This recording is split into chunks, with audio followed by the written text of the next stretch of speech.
बोलिए प्रेम से भक्तवत्सल भगवान की जय। या देवी सर्वभूतेषु मातृरूपेण संस्थिता नमस्तस्यै नमस्तस्यै नमस्तस्यै नमो नमः। या देवी सर्वभूतेषु दयारूपेण संस्थिता नमस्तस्यै नमस्तस्यै नमस्तस्यै नमो नमः। राजा दशरथ के मन में प्रबल इच्छा हो गई है कि मुझे संतति हो। यद्यपि उन्हें संतति प्राप्त हो चुकी है, विष्णु पुराण में ऐसा उल्लेख है। शांता उनकी कन्या थी। भगवान श्री राम के अवतरण के पूर्व ही शांता का जन्म माता कौशल्या से हो चुका था, परंतु यहाँ तो संतति का भी अभिप्राय आत्मज से है, पुत्र से है। यह प्राप्त करना चाहते थे। सुमंत्र जो कि मंत्री थे राजा दशरथ के, वे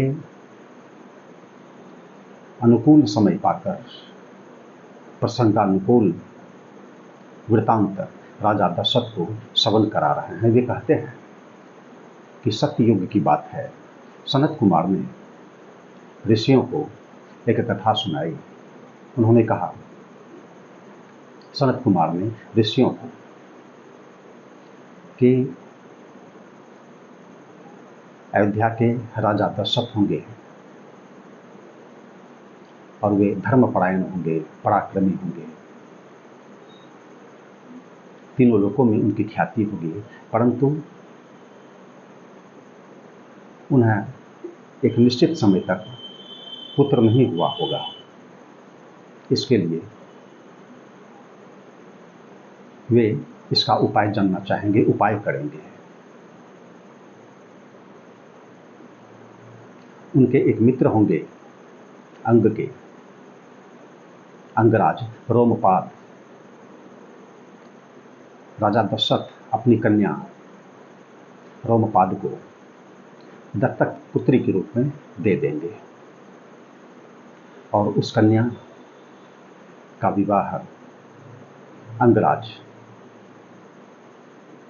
ऋषिभृंग से कर देंगे। उनको अयोध्या में आमंत्रित किया जाए, बुलाया जाए ससम्मान, और उनसे यज्ञ का संपादन कराया जाए। राजा दशरथ को यह परामर्श दिया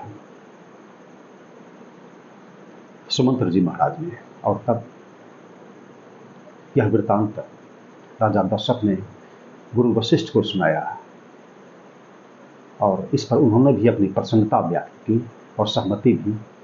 तब जाकर राजा दशरथ अपनी रानियों के साथ तथा सेना के साथ अंग देश के लिए राजा ने प्रस्थान किया। वे अंगराज के यहाँ पहुंचे। सबों का अंगराज ने, रोमपाद ने बहुत सम्मान किया। 7-8 दिनों तक ये सब वहाँ पर रहे। इसके बाद राजा दशरथ ने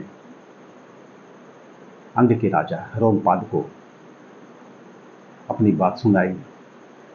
उन्होंने कहा कि मुझे संतान नहीं है, मैं संतान चाहता हूँ और उसके लिए यज्ञ करना चाहता हूँ, और इस यज्ञ में आपके जो जामाता हैं ऋषिभृंग, उनका होना आवश्यक है। वही इस यज्ञ का संपादन करें। इसलिए आपसे मेरी अपेक्षा है कि शांता ऋषिभृंग के साथ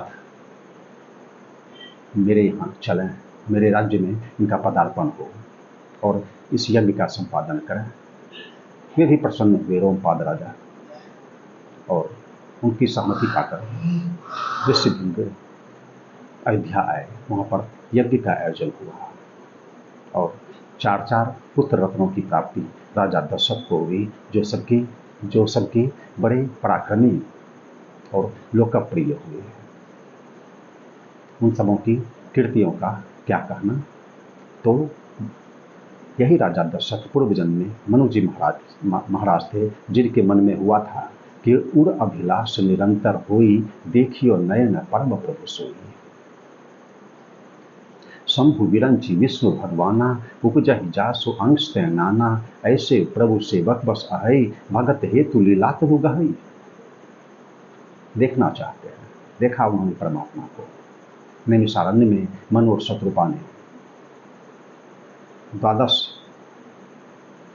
अक्षरों का जो मंत्र है उसका दीर्घ काल तक जप किया था। परमात्मा प्रकट हुए, वरदान दिया, और परमात्मा के रूप को देखकर ये इतने आसक्त हुए, इतने मोहित हुए कि इनके मुखारविंद से उत्तम वाणी निश्चित हो गई। चाहूं तुम्हें समांस पर प्रभु सन कवन दुराव। और यह इच्छा कालांतर में राजा दशरथ के हृदय में चौथे पद में 60,000 वर्षों की अवधि पूरी होने के पश्चात यह इच्छा बड़ी प्रबल हो गई। भय न विषय विराग, मन हो बहुत दुख लाग, उमर गयो हरि भगत दिन। इच्छा इतनी प्रबल हो गई कि इस पथ पर अग्रसर हुए, यज्ञ का आयोजन हुआ और 4 पुत्र रत्नों की प्राप्ति हुई। सीताराम सीताराम सीताराम जय सीताराम, सीताराम सीताराम सीताराम जय सीताराम, सीताराम सीताराम सीताराम सीताराम, सीताराम सीताराम सीताराम सीताराम, सीताराम सीताराम सीताराम जय सीताराम, सीताराम सीताराम सीताराम जय सीताराम। धर्म की जय हो, अधर्म का नाश हो, प्राणियों में सद्भावना हो, विश्व का कल्याण हो। हर हर महादेव।